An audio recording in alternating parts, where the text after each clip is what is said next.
All right, so today we're again going to talk about learning from the final close memo. Today we're going to talk about the statement of facts.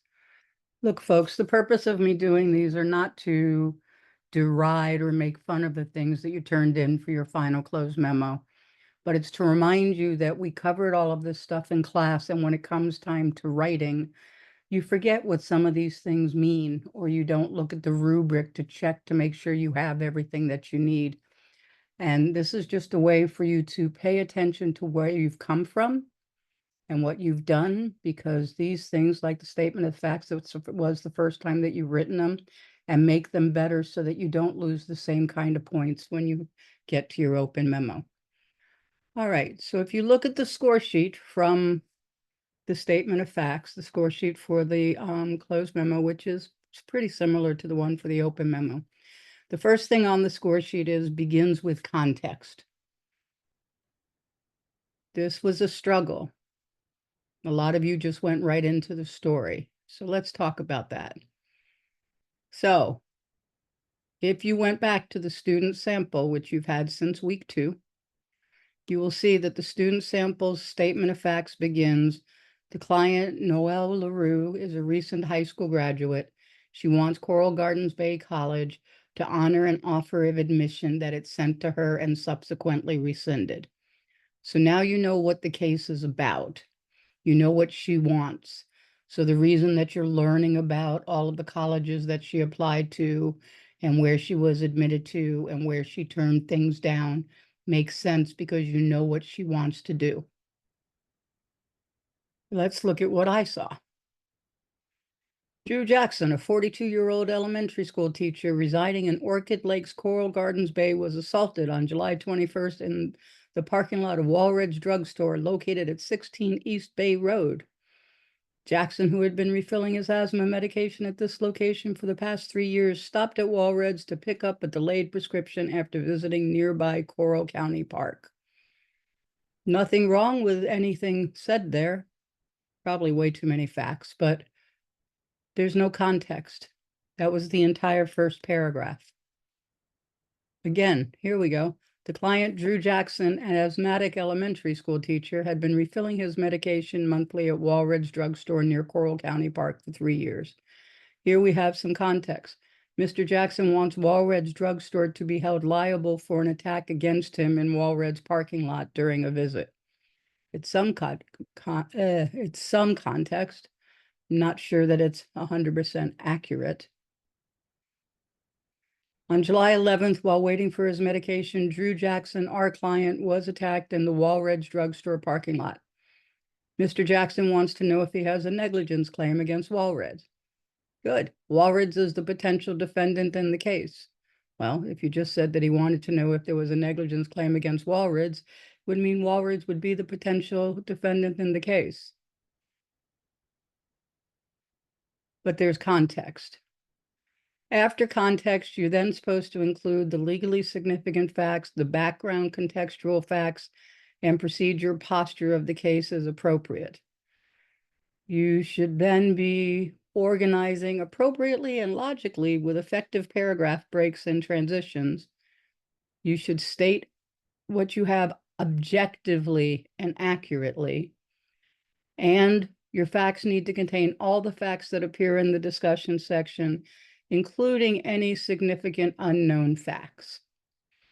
So, in your statement of facts, did you mention that it is unknown whether or not Walridge knew of any of the previous crimes? Did you mention specifically that the clerk or that a employee from Walridge called about the car theft in the parking lot a month before? That would be a fact that they knew, but a lot of you are arguing that Walridge knew, but you don't have anything in your facts to say that they did, and you don't know what Walridge knew. So that should have been in your fact statement. Then your facts should not include any law or legal conclusions, and you should avoid irrelevant information. Let's talk a little bit about irrelevant information. So which of the following facts were relevant or potentially relevant in your closed memo? Mr. Jackson is a lifelong asthmatic who controls his asthma with a daily dose of Flovent. Well, it may be an emotional fact that he is an asthmatic. It may be important to say that he controls his asthma with a medication to give a reason why he's at Walgreens or Walreds. But is it necessary to know what the medication is precisely? Probably not. He went to refill his medication and the clerk told him that his prescription had run out.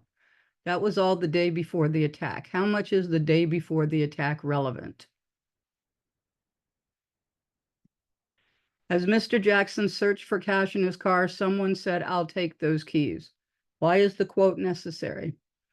All you needed to know, all that needed to be there was that he was attacked.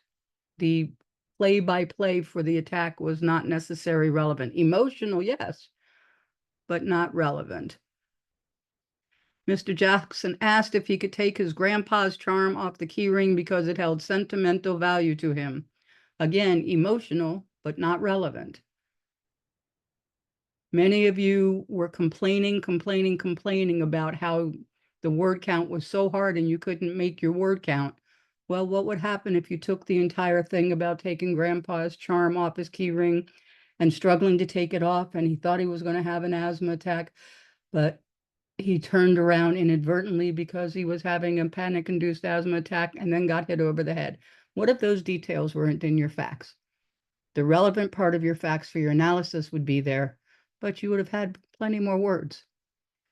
Mr. Jackson suffered a concussion, deep cuts to his face, and 2 broken teeth. Were the exact wounds or injuries necessary for this case? Emotional, maybe, but all you needed to know and all the reader needed to know was that he was injured.